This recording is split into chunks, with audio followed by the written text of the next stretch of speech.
We're back, baby. What's this one?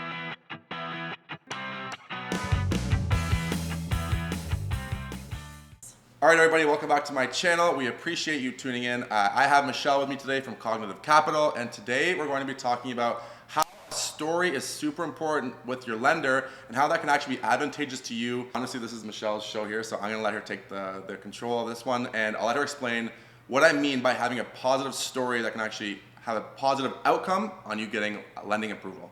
Yeah, definitely. So when a lender is looking at qualifying you for a mortgage, they're obviously looking at your documents. They can see a lot of stuff about you. Obviously, tax year is there, but from a credit report specifically, you can see a lot of stuff going on. So I am actually. Do you get a more detailed credit report than like Equifax? It's like, well, it is Equifax. Yeah. Shit. Yeah. But is it more? Is it more detailed than Equifax? I can see literally like to the exact month which payments you've missed. So yeah.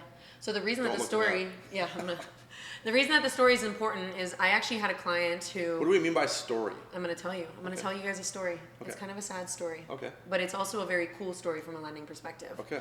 I had a client who, she was purchasing a home. She had a less than 20% down payment, so she had to go to an A lender. A lenders are the most critical of your credit score. Okay. And her credit score actually started with a 5. Wow. It was the high 5s, but I could very clearly see a time frame. High 5s. High 500s. High 500s. Okay. Credit score high 500s. I could very clearly see like a specific time frame. It was like perfect credit history, and then all of a sudden something just went south. It turns out she was actually unfortunately like in a relationship that turned into a really abusive relationship, and she pretty much had to just like pack and leave and like run for her life.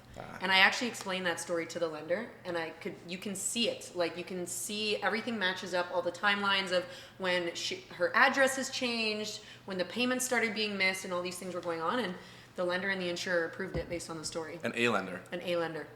So I think like at the end of the day, the whole point of this whole video is that if you don't have A+ credit, don't feel discouraged. What we're trying to do in the last few videos that we've put out together, we're just trying to help out people that feel discouraged or maybe at a disadvantage in their situation, whatever that situation may be, whether it's self-employed or found themselves in a bit of a hole financially.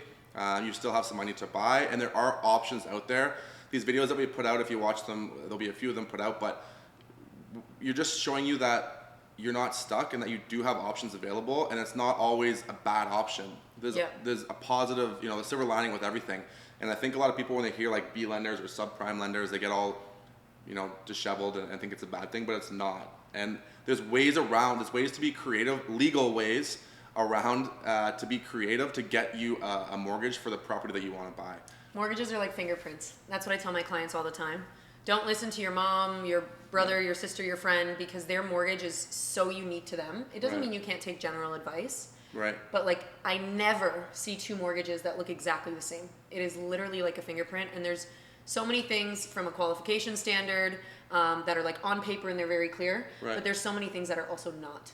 And when you pair different pieces together, you just can come up with like a totally different solution than if you just go Googled and try to figure out yourself what you could qualify for. Yeah, because that's the thing too. I think a lot of people, like I have like a mortgage app that I can give like very rough numbers to people, and people just see those apps and they Google TD bank rates or whatever, and they think like that's the only product they have. But even at like TD, Scotiabank, whatever, CIBC, they have multiple products themselves. Multiple products. They also calculate things very differently, and they have different risk tolerances for different types of files. Products are mortgages, different types of mortgages that suit your needs. Yeah, like for example, if I think rental property, I think Scotiabank is going to recognize more rental income than TD. They're both major banks. Right.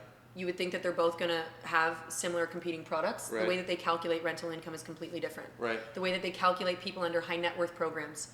Scotia's threshold is $250K, TD's is $500K. Wow. So if you are seeking the product type that is supposed to fit you, let's say it's either a self-employed one or it's a high net worth or whatever it is, and you're going to the wrong bank, you would think that you don't qualify for the mortgage. But what you're maybe not realizing is the product, that the way that the calculation would be done to suit you, it just exists at a different lender. Right. So you like by going to like walking into TD, like opening the door at TD, you're limiting yourself to so many different types of products out there. Totally. They are all calculated so differently.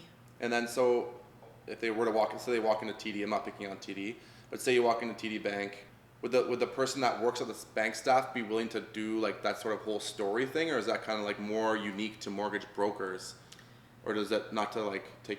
Yeah, no. If there's a story and it makes sense, like the underwriters, which are the people at the lenders who receive the deals and decide whether or not this fits with their policy and which exceptions they'd be willing to make on that policy. So the story would typically be an exception. Okay. My credit is low. Here's why. Does the story make sense? Does the bank still feel like you're a good investment for them to lend to? Right. Okay. You could do that in a bank as well. Okay. But the problem is if you walk into TD and you don't fit their policy at all, story or no story, they're not going to tell you, that Scotiabank or RBC or whoever Right, else would be the perfect fit for you. They're just going to tell you that you don't qualify. Right. Okay. Yeah. All right, so we hope that video helped, and we just want to get across the point that if you feel stuck, there are multiple ways to get yourself into a mortgage, and what we just talked about was having a good story that actually makes sense, that would actually get you approved for a mortgage of a property that you like. So if you're enjoying the videos that we're putting out, please hit the subscribe button and the notification button so you don't miss a single video that we're putting out. We appreciate you watching. See you. Bye. Bye. Bye. Okay.